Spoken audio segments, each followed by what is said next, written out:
নমস্কার দর্শকবৃন্দ, আজ আমরা এক গভীর আধ্যাত্মিক যাত্রায় অংশ নিতে চলেছি। আমরা আলোচনা করব শ্রীমদ্ ভগবদ গীতা, যা মানবজাতির জন্য এক অমূল্য রত্ন। এই পবিত্র গ্রন্থটি শুধু একটি ধর্মীয় গ্রন্থ নয়, এটি জীবন দর্শনের এক অনন্য নির্দেশিকা। জীবনের প্রতিটি কঠিন মুহূর্তে যখন আমরা দ্বিধাগ্রস্ত, দিশেহারা, তখন গীতা আমাদের পথ দেখায়। গীতা আমাদের শেখায় কিভাবে কর্ম করতে হয়, কিভাবে জীবনের উদ্দেশ্য খুঁজে পেতে হয় এবং কিভাবে শান্তি ও সুখ লাভ করতে হয়। এই আলোচনায় আমরা গীতার প্রতিটি অধ্যায় গভীরভাবে বিশ্লেষণ করব এবং দেখব কিভাবে এর শিক্ষাগুলি আমাদের দৈনন্দিন জীবনে প্রয়োগ করা যায়। তাই আসুন এই আধ্যাত্মিক যাত্রায় আমরা একসাথে অংশ নিই এবং গীতার অমৃত বাণীগুলি নিজেদের জীবনে ধারণ করি। প্রথম অধ্যায়, অর্জুন বিষাদ যোগ।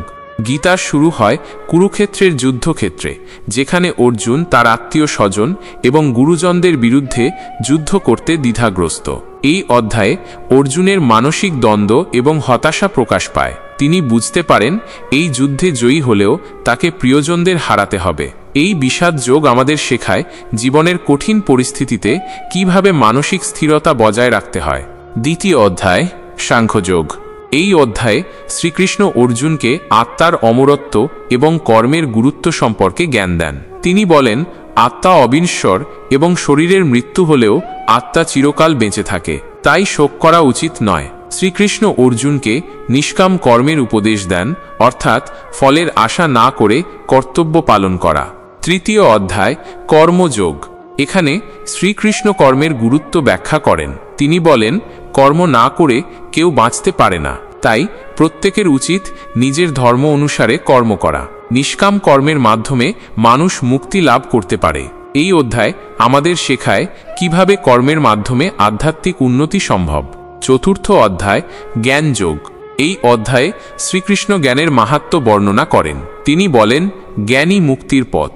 আত্মজ্ঞান লাভ করে মানুষ জন্ম মৃত্যুর চক্র থেকে মুক্তি পেতে পারে। শ্রীকৃষ্ণ বিভিন্ন যোগ এবং জ্ঞানের পথ সম্পর্কে আলোচনা করেন।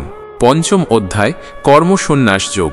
এখানে শ্রীকৃষ্ণ কর্মসন্ন্যাস এবং কর্মযোগের মধ্যে পার্থক্য ব্যাখ্যা করেন। তিনি বলেন, কর্মসন্ন্যাস হল কর্মের ফল ত্যাগ করা, আর কর্মযোগ হল নিষ্কাম কর্ম করা। উভয় পথই মুক্তির দিকে নিয়ে যায়, তবে কর্মযোগ সহজতর। ষষ্ঠ অধ্যায়, ধ্যান যোগ।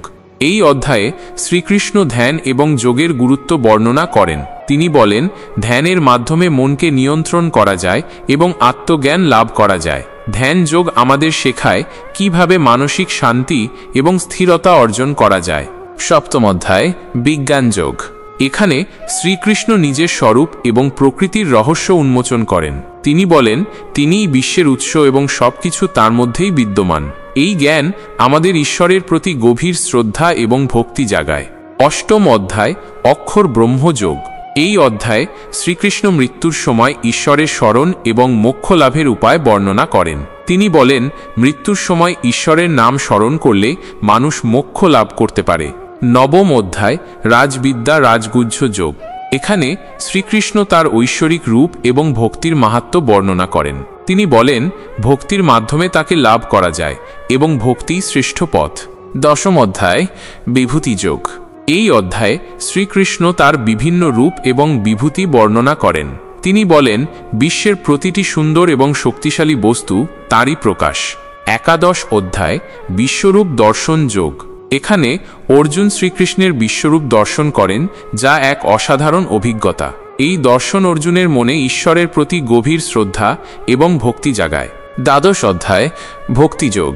এই অধ্যায়ে শ্রীকৃষ্ণ ভক্তির মাহাত্ম্য এবং বিভিন্ন প্রকার ভক্তির বর্ণনা করেন। তিনি বলেন, ভক্তিই মুক্তির সহজতম পথ। ত্রয়োদশ অধ্যায়, ক্ষেত্রজ্ঞ বিভাগ যোগ। এখানে শ্রীকৃষ্ণ শরীর ক্ষেত্র এবং আত্মা ক্ষেত্রজ্ঞ সম্পর্কে জ্ঞান দেন। তিনি বলেন, আত্মা শরীরের মধ্যে বিরাজ করে এবং শরীর আত্মার কর্মের মাধ্যম। চতুর্দশ অধ্যায়, গুণত্রয় বিভাগ যোগ। এই অধ্যায়ে শ্রীকৃষ্ণ প্রকৃতির তিনটি গুণ, সত্ত্ব, রজঃ এবং তম সম্পর্কে আলোচনা করেন। তিনি বলেন, এই গুণগুলি আমাদের কর্ম এবং স্বভাবকে প্রভাবিত করে। পঞ্চদশ অধ্যায়, পুরুষোত্তম যোগ। এখানে শ্রীকৃষ্ণ পুরুষোত্তম অর্থাৎ পরমাত্মার স্বরূপ বর্ণনা করেন। তিনি বলেন, তিনিই বিশ্বের উৎস এবং সবকিছু তার মধ্যেই বিদ্যমান। ষোড়শ অধ্যায় দৈবাসুর সম্পদ বিভাগ যোগ। এই অধ্যায়ে শ্রীকৃষ্ণ দেবত্ব এবং অসুরত্বের মধ্যে পার্থক্য ব্যাখ্যা করেন। তিনি বলেন, দেবত্ব হল সৎ গুণাবলী এবং অসুরত্ব হল অসৎ গুণাবলীর প্রকাশ। সপ্তদশ অধ্যায় শ্রদ্ধাত্রয় বিভাগ যোগ। এখানে শ্রীকৃষ্ণ 3 প্রকার শ্রদ্ধা, সাত্ত্বিক, রাজসিক এবং তামসিক সম্পর্কে আলোচনা করেন।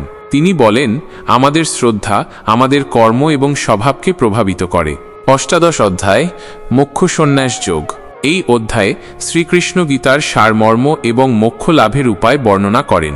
তিনি বলেন, নিষ্কাম কর্ম এবং ঈশ্বরের প্রতি ভক্তির মাধ্যমে মানুষ মোক্ষ লাভ করতে পারে। শ্রীমদ্ভগবদ্ গীতা আমাদের জীবনকে আলোকিত করে এবং সঠিক পথে চলতে সাহায্য করে। এই পবিত্র গ্রন্থটি আমাদের শেখায় কিভাবে কর্ম করতে হয়, কিভাবে জীবনের উদ্দেশ্য খুঁজে পেতে হয় এবং কিভাবে শান্তি ও সুখ লাভ করতে হয়। তাই আসুন আমরা গীতার শিক্ষাগুলি নিজেদের জীবনে প্রয়োগ করি এবং এক সুন্দর ও শান্তিপূর্ণ জীবন যাপন করি।